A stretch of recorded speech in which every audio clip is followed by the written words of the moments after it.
Menerima para pendukung mobil buat tanggal 4 Juni. Bisa dilihat ini ada hari ini 15 Maret, besok ada lagi sampai tanggal 24. Ini untuk ditaruh, dicek lebih dalam oleh custom.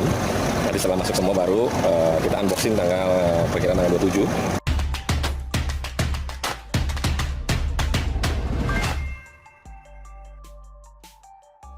Kata Sahroni, Formula E nanti langsung gas saja, gak perlu coba track. Serius loh. Ditulis oleh Widodo SP dari siwar.com.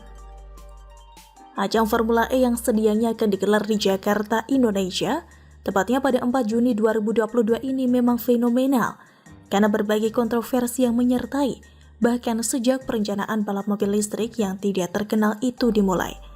Setelah sirkuit dikabarkan jadi, dengan model lintasan sirkuit yang bagi saya menimbulkan pertanyaan besar, kenapa bentuknya seperti itu?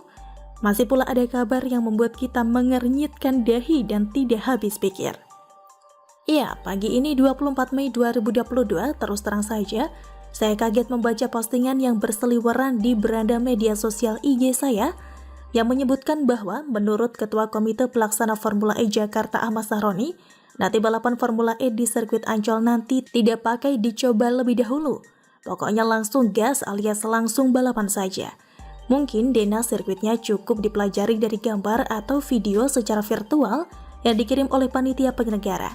Kalau pernyataan ini benar, ya nantinya bisa kita ikuti perkembangannya saat pelaksanaan balap mobil listrik, yang tiket termurahnya dibanderol Rp250.000 itu. Sungguh tindakan yang bagi saya, nekatnya luar biasa.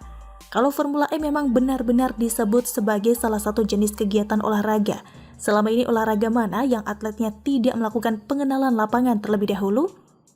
Sebut saja sepak bola, basket, renang, badminton, panjat tebing, dan masih banyak lagi. Mana ada yang langsung berlomba atau bertanding dengan kesempatan mencoba lapangan atau perlengkapan pertandingan hanya sesaat sebelum perlombaan atau pertandingan dilakukan? Selain kabar mengejutkan ini, seperti saya singgung di atas soal denah atau map lintasan sirkuit yang berbentuk seperti sesuatu yang letoy, ada bagian yang memiliki belokan yang sangat tajam, seperti berbalik arah, yang rasanya sekilas akan menimbulkan kesulitan luar biasa bagi pembalap Formula E. Bahkan bisa berpotensi menyebabkan kecelakaan yang berakibat fatal. Saya sih berharap berita tersebut hanyalah salah ucap, seperti khas pernyataan ala Pemprov DKI Jakarta yang belakangan ini kerap mewarnai pemberitaan di media online. Misalnya kita membaca berita pagi ada pernyataan dengan isi A, siang atau sorenya akan muncul pernyataan B, lalu malamnya atau keesokan harinya bisa jadi ada pernyataan C atau malah D dan E.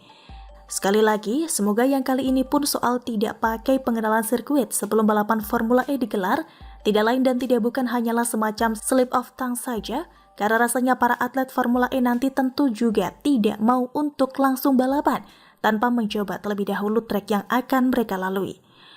Oh ya, semoga saja ketika balapan nanti para peserta tidak mendadak merasa kepanasan ya, karena hadirnya balapan Formula E di Jakarta ini memang auranya sangat panas karena segala kontroversi yang menyertai. Berarti kalau memang kepanasan, ya paling pas kita harapkan saja akan ada guyuran hujan supaya sedikit adem ya. Paham kan maksud saya soal panas dan adem tadi? Memang ada-ada saja Formula E ini. Namun, sekuat apa kita berharap agar balap mobil listrik ini batal dilaksanakan atau setidaknya ditunda sampai selepas Oktober 2022. Tapi tampaknya harapan itu seperti hal yang mustahil, karena Presiden Jokowi saja sudah berbaik hati untuk ikutan meninjau dan hendak memastikan Formula E ini berjalan dengan apa adanya. Maksudnya dengan baik. Memang adanya aroma internasional dari Formula E ini mau tak mau membuat pemerintah pusat tidak bisa sepenuhnya lepas tangan, karena dapat berdampak pada citra Jakarta sebagai ibu kota negara yang akan sedikit malu kalau sampai ajang ini berlangsung dengan ambyar. Tapi malunya sedikit saja ya, supaya yang porsi lebih banyak diambil oleh Anies Baswedan dan pihak Jack Pro yang nekat menyelenggarakan Formula E ini. Akhirnya, mari kita saksikan 10 hari ke depan sebagai persiapan akhir Formula E akan berlangsung seperti apa. Kehadiran para sponsor yang sepertinya masih goib juga menarik untuk ditunggu kemunculannya.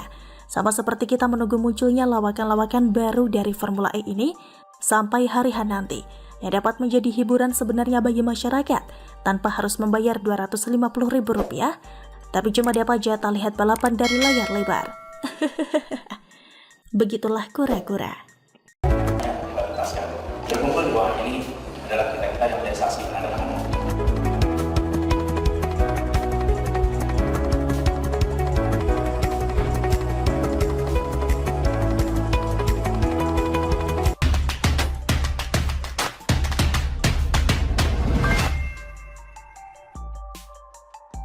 ITF Sunter yang dibanggakan ternyata mangkrak. Anies sembunyi kemana? Ditulis oleh Syardi dari siwar.com. Sampah yang dihasilkan dari Jakarta dikirim ke Bantar Gebang, Bekasi. Sejak dulu sudah ada wacana untuk membangun pengolahan sampah sendiri. Hal ini terlihat pada Desember 2018 lalu, di mana sudah ada rencana pembangunan fasilitas pengolahan sampah atau Intermediate Treatment Facility atau ITF di Sunter, Jakarta Utara. Melaporkan progres persiapan pembangunan, rencana groundbreaking yang segera dilakukan. Rencana bulan ini juga, kata Hanif, Direktur Pengembangan Jakpro saat itu. ITF Sunter disebut bisa mengolah 2.200 ton sampah per hari dan menghasilkan 35 megawatt listrik. ITF ini dibangun oleh PT Jakpro bekerja sama dengan perusahaan publik yang bermarkas di Finlandia, Fortune Power and Hitoy. Keduanya mendirikan perusahaan patungan bernama PT Jakarta Solusi Lestari. Pembangunan ITF Sunter ini memakan biaya 340 juta dolar Amerika Serikat atau 5,2 triliun rupiah. Akan tetapi entah kenapa, kerjasama ini akhirnya kandas. Fortune Power Hitoy membatalkan kerjasama dengan Pemprov DKI Jakarta.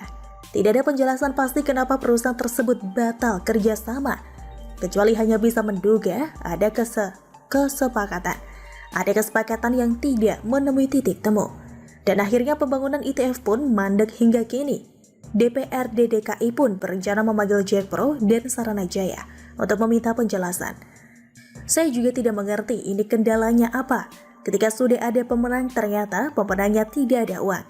Itu terjadi di Jakpro. Dan kalau tadi dengar paparannya Saranajaya, kemungkinan jalan, tapi belum tahu seperti apa progresnya. Karena itu, hari Senin nanti akan kami panggil untuk rapat kembali, kata Ida. Makanya kalian pasti paham kenapa Anies itu cuma pintar memainkan kata-kata dan memprioritaskan sesuatu yang tidak banyak manfaatnya buat masyarakat. Bagaimana komentar pendukungnya soal ini? Apakah tidak ada yang membela atau bingung gimana cara membela? Ini adalah kelalaian yang cukup fatal. Kerjasama yang dapat terjalin akhirnya kandas, yang akhirnya membuat pembangunan ITF mangkrak. Dan lagi-lagi, tidak ada yang tahu persis apa penyebabnya. Selalu misterius seperti yang sudah-sudah.